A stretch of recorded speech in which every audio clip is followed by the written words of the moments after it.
In this practice session, you're going to find two tables with basic sentences in Spanish and English. You have two options to make the best use of them.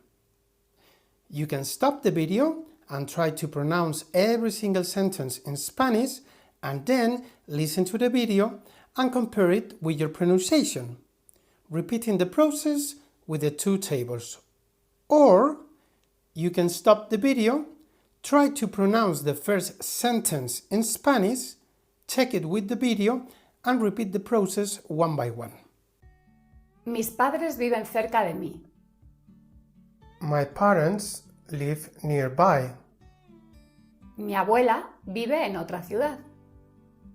My grandmother lives in another city. Tengo dos hermanas y un hermano. I have two sisters and one brother.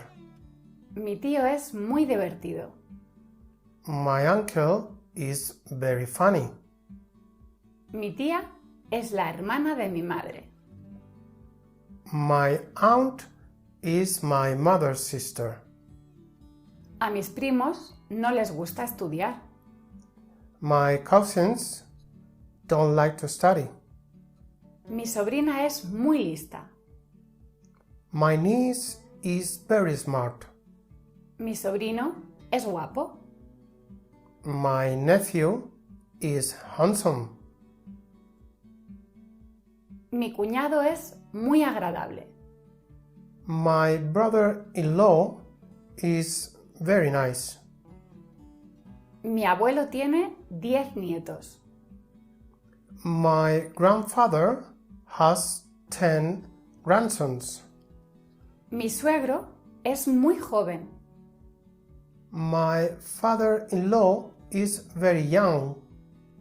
Mi suegra siempre nos ayuda. My mother-in-law always helps us. A mi cuñada le gusta el cine. My sister-in-law likes cinema.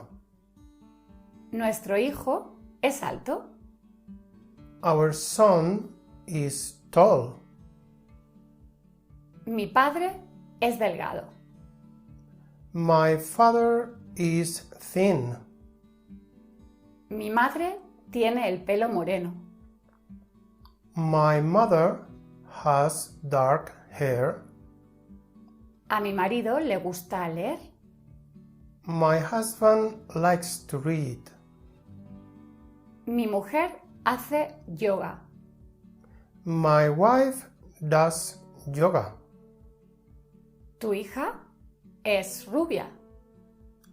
Your daughter is blonde. Mis hermanos tienen los ojos verdes. My siblings have green eyes.